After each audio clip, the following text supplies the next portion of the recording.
what I wanted to talk about, I'm jokingly calling it software archaeology. There was well, this is a paper that I submitted. It's anonymous because I just submitted it to the International Computer Music Conference. And it's about resurrecting a parser for a language that was very popular in the 80s. That was a new version of a language that started back in the 60s, which is what we used to call music input languages. So they're text-based descriptions of musical scores. And they've ranged, there's a whole literature of this called MILs, music input languages. Some of them were really focused on transcribing traditional notated music in a compact form.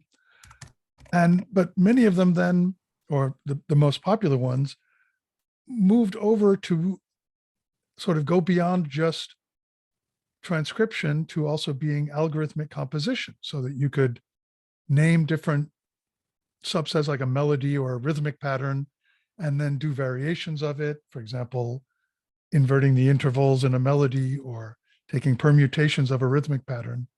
So there's this history of systems, and I guess if you can see my paper, there's something called the Music 10 system at Stanford, for which Leland Smith wrote a language called Score.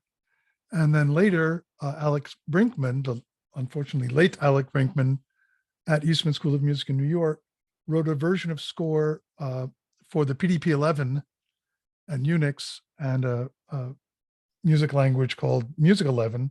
So he called it Score-11. And what you're doing, this is a language for creating note lists. In other words, just basically a musical score to be fed into a non-real-time sound synthesis program. In the old days, there wasn't such a thing as real-time sound synthesis on computers. The only real-time sound synthesis you had was analog synthesizers. But there was a long history of non-real-time sound synthesis languages, and Music 11 was one of them. And I'll maybe just show you. So here's a simple example of a program for Score-11. And you, for example, you could create a sine wave, or you could set the tempo. And then you had blocks called instrument blocks, which were for a given instrument. So this statement, the comments in this language for some reason start with the less than sign. So it's saying instrument number 1 starting at time 0 for 108 beats. And then you give it a list of values for the rhythmic values and for the note values. And if you look down here at the bottom, this is what it's transcribing. So it's from Pretorius from Terpsichore. And if you just look at the rhythm, it's da da da da da da da da da da da da, right? If you're looking at quarter notes, so look at here, it's just da da da da da da da da da da da da. The pitches, by the same token, start with a D and go up and back down. So it's da da da da da da da da da da da. So this is sort of the simplest way of creating a melody. There are all sorts of ways to do random inputs. As I said, serial input. Do you set theoretical operations? So for contemporary composers that weren't just transcribing Renaissance music, there was all sorts of opportunities in these languages, all of them in general, and Music 11 especially, for having, for example, a moving tendency masks. So you could say, move over 20 beats from the octave between C3 and C2 and the octave between C5 and C5, which is just one note. So this would give us something like what you see here in notation of starting with a range and then focusing onto a single note. So I had written a number of pieces in the 80s using Score-11.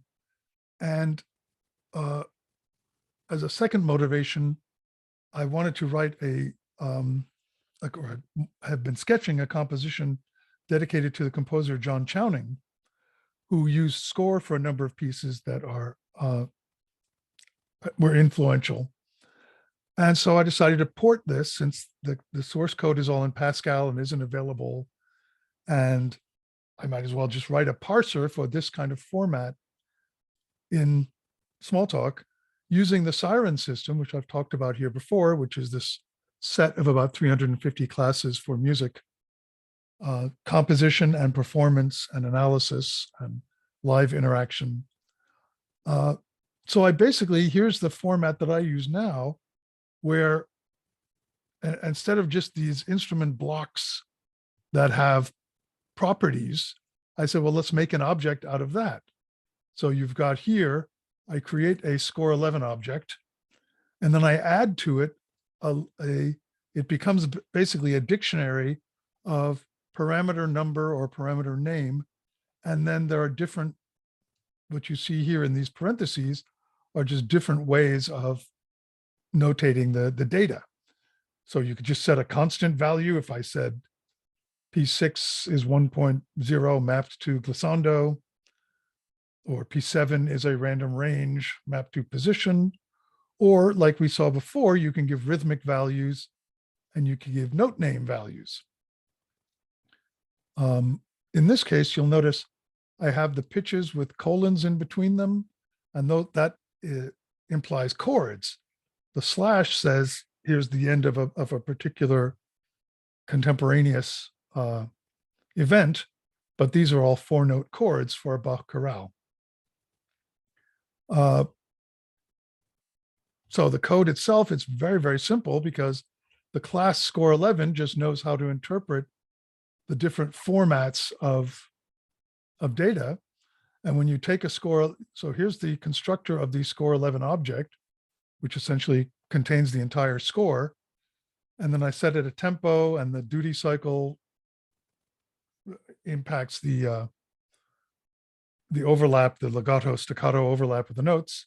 And then you just send it the message event list, and it gives you a siren format event list that you can then play. You could print it, you could play it live over MIDI or over open sound control to a sound synthesis system. And the methods of the Score-11 object are mostly very, very simple.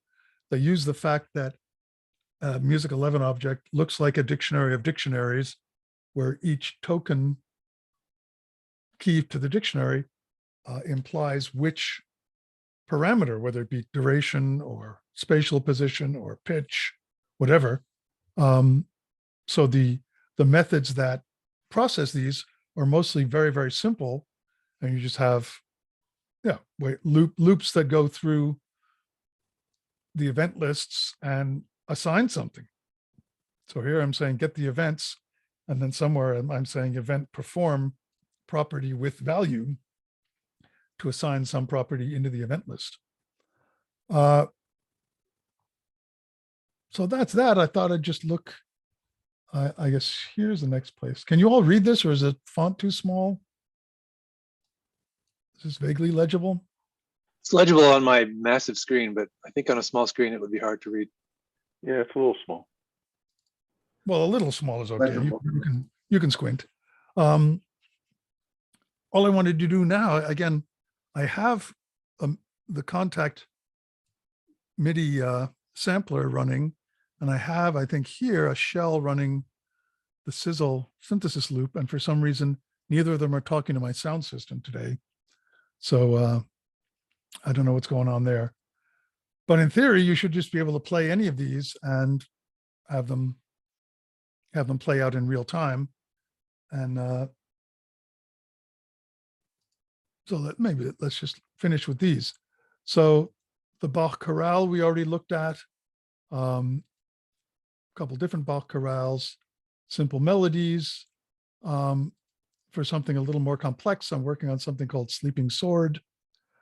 And here you see a number of different blocks, each of which are sort of sections of the composition. And in one block, I've got what's called just building stochastic clouds of things. And here you see a long list of moving stochastic ranges. So it's saying for 5 seconds, move from the stochastic range between 0.08 and 0.8 to 0.1 and 0.12. So it's both getting slower, and the rhythm is going from a constant to being slightly random. Then over 5 seconds, it does this. And the same thing here with the pitches that you see these. This is what in composition theory you would call tendency masks. So they're or stochastic pattern masks.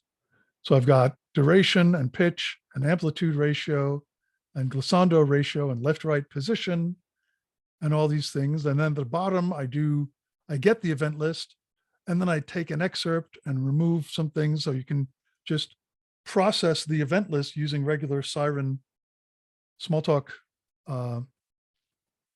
expressions and assign instruments. And then I've got another block, and then I take the two blocks and do some processing, for example, applying a pentatonic scale to the first block, sort of rounding all the notes to a pentatonic scale, and then a Boland-Pierce scale for the next repetition. And so this is sort of a minute and a half long, non-trivial composition where you use this sort of Music 11 format to create the data, and then you can just treat the score that you get as a Smalltalk object and use Smalltalk expressions to manipulate the notes in the score. And I think that's all I wanted to say. Are there questions or comments?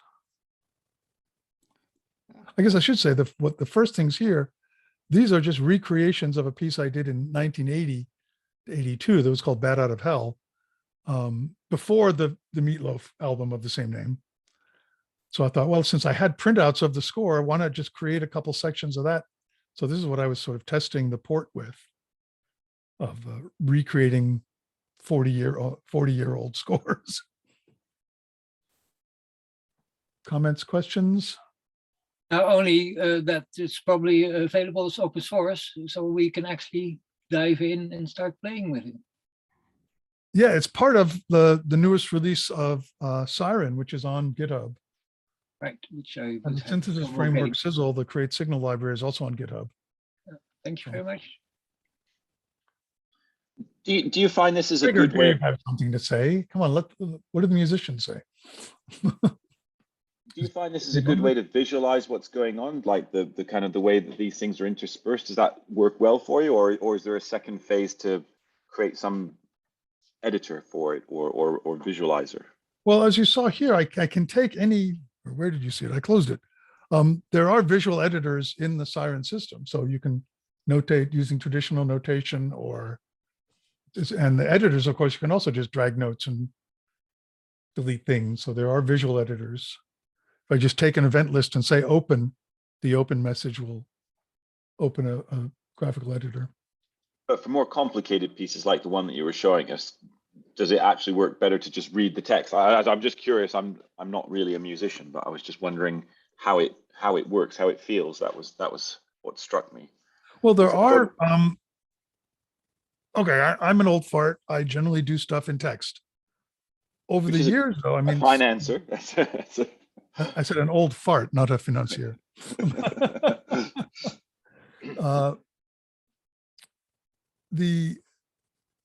There are editors for tendency masks, for example, that I built years ago. So you could do something like these blocks here with the tendency masks. There's an editor where you just got this sort of bunch of trapezoids that you can edit. I tend to just start very small with just a couple seconds or a single gesture and build out from there. And what you just keep running it. You keep running it over and over, and you just tweak it. Since it's real time, it's so much better than it was in the old day when it was you'd make a change and it would take half an hour to half a day to hear the change. Oh God, yeah, yeah. Good So that's point. why I have, as you see here, this is just a MIDI controlled sample player, but I've got it set up with the Leeds Town Hall organ and a glockenspiel and a glass marimba and a gangsa, which is a gamelan instrument. So that's what I've been using. And then in parallel with that, the Sizzle server is running a whole lot of voices and plucked strings. So it's you can be sending out both over MIDI and open sound control at the same time from the scheduler. And for some reason, it's just not happening. So I can test open sound control and play it should be showing you that it's getting notes. And for some reason, the notes aren't getting to the sound system today. That's the demo effect.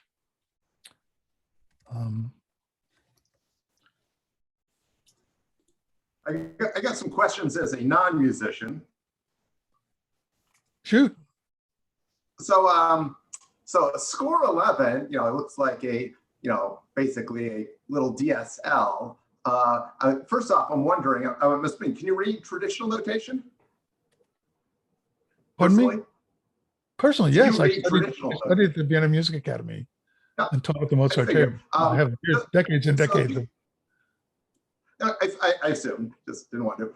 So is Score-11 readable to you other than, can you actually look at it and play a simple melody, or do you think of it more as just a transport language between the mechanisms? Well, as we looked at this first example, the fact that it breaks out rhythm and pitch makes it pretty hard. I could look at this and say it's da da da da da da da da da da da da, and I could look at this and see the pitches, but it's not as easy to put them together as it would be if in traditional notation. So is there, I'm trying to, maybe I don't want to call, let me think. All right.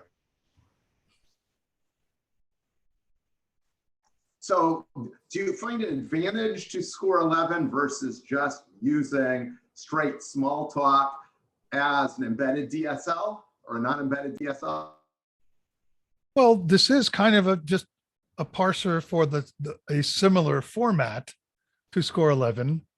Obviously, there are lots of music DSLs in Smalltalk, including Siren, the system that I've been working on. But this I found just useful for both to recreate some old pieces and the way I was thinking about this new piece, Sleeping Sword. It seemed like, well, let's just recreate that old format. Obviously, with the flexibility of Smalltalk, you can make a parser for just about anything you wanted. This is just an extremely simple way of taking the idea, the kind of structural ideas of Music 11 and making a Smalltalk object that allows you to create scores using that way of structuring the data.